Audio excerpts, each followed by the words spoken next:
JJ the CPA here. Let's talk about the SBA COVID-19 disaster relief loan. Okay, EIDL is another thing that's thrown around there. 7A loan. Okay, what's an SBA loan? Okay, they've been around. It's from the Small Business Administration.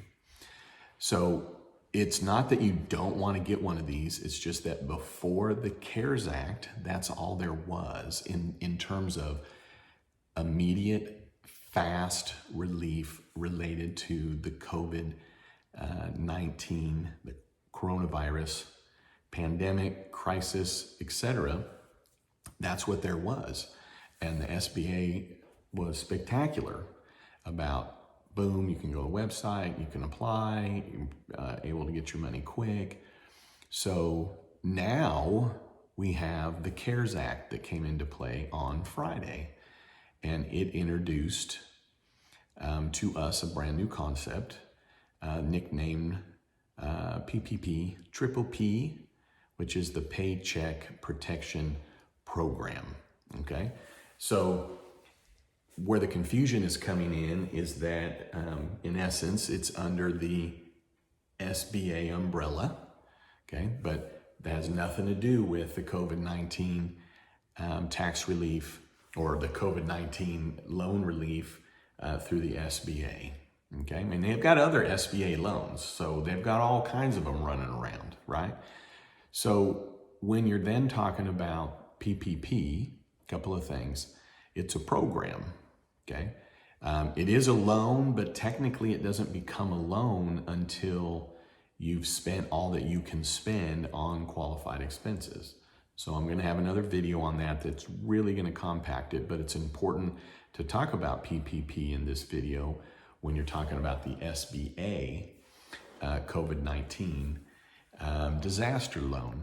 Okay, so with the PPP, that money's arriving, okay, to the bank pre-approved. It's arriving saying, get it to the customer. When it arrives, the bank records it. It says it in the law. Record this as a zero risk loan. All the bank's doing is verifying that the business has been in business and that they had wages and the insurance, okay? It's still the responsibility of the person that's getting the money to get it all to get it properly, right? So there's 4 things that are required in the law: is that they're having an economic hit because of the coronavirus, and they have employees. They're going to continue to pay employees, and if there's an amount that they don't use for qualified expenses, that they will pay that loan back, okay? So forgivable, it's a program, okay? It's not the SBA PPP, okay? It would be just PPP, the Paycheck Protection Program, right? Now on the SBA, okay, you have to go through a process. You have to be approved. PPP, there's not an approval process, okay? The bank's gonna verify information. The bank's working as an administrator. It's what it's called in the code. Now with an SBA, okay, you're gonna have to pay it all back. PPP, you don't have to pay back what you use for qualified expenses. With an SBA, okay, typically is going to require collateral. You can get up to $25,000 with no collateral. That's on an SBA. On a PPP, no collateral, no guarantees, okay?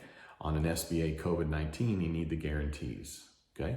Now the interest rate's basically about the same. The SBA is right about 3.75, and then the PPP is no more than 4%, but it has the ability, the PPP does, of being tax or a free loan in essence, and it's tax neutral, which I'll talk about in that next video. But when you're talking about the COVID-19, I mean, until the CARES Act, that's what we had in terms of immediate relief, and it made sense to do that. Now, I had clients that were coming to me and saying, hey, should I go ahead and do that? And I was like, you know what? I hear that they're going to do something. I mean, this was 2 weeks before the act finally passed. I hear they're going to do something. Why don't you just hold off? Do you have a line of credit? Do you have some money? Let's make sure. And then as we got closer, I had some that some clients, it was getting kind of dire, you know, and it's like, I mean, how do you tell a client hold off? But I did. I said, hold off, because there's going to be a program in here that you're going to be able to get dollars easier, better, forgivable. And so anyways, I did have a couple of clients that went ahead and still did it, but then they got stuck online. So kind of thank goodness it didn't go through. And I've had a couple of people that have actually reached out one Friday night and one over the weekend and said, hey, they've already got that PPP loan online because I just got the application. I filled it out. I'm submitting it. And, you know, I got a hold of them right away to say, not possible. That's not what it is. Because with the SBA COVID-19, you go to the SBA directly to get that loan, okay? The PPP, you're getting it from the bank. Honestly, I'm not sure why it's going through the banks. It must just be it's obviously there, I guess, to help the banks as well. Because literally it's like an ATM machine transaction here. It's just simple, and it's very new to the banks, right? They just come across it. It's mind-boggling to some of them in terms of how much they think they're gonna be a part of the approval process, which is none. So anyways, SBA COVID-19, here's the deal. Since the CARES Act, I can't think of why you would go and get that COVID SBA unless you needed a huge amount of money. But guess what? You can get a huge amount of money with the PPP because it's limited to 10 million. It's just based on payroll. So at the end of the day, if you're thinking about both, then you just need to really go for the PPP, in my opinion. Get the PPP. And then I have another video that you can watch where I talked about the questions of, well, what if I get both? In short, whatever you get on the COVID-19 SBA is going to reduce down what you get on the PPP. And then whatever amount you get from COVID-19 SBA loan, that amount, if you get PPP money, okay, of your PPP money, okay, whatever you got from the SBA COVID, that amount will not be forgivable, okay?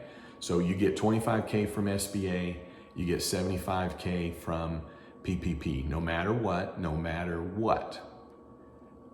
25,000 of your 75,000 with PPP is not forgivable because you can't use dollars from two sources for the same expenses. Now, when does an SBA COVID-19 tax loan make sense? Well, I'm going to talk about it in the next video. All right, hey, thanks for tuning in. I'd love it if you'd subscribe to my YouTube channel, hashtag JJTheCPA. You'll find me anywhere. I put together a free community service website, jjthecpahelp.com. That is different from the one that I have for my clients, jjthecpahelp.com. I've got a lot of resources in there. And thanks for listening. I really appreciate it. And have a great night or great day or whenever you're watching. And I appreciate you very much. And thanks for your support and your comments. It means a lot. All right, let's get through this. We will. Next video on when would it make sense to get an SBA COVID-19 disaster relief loan over the PPP.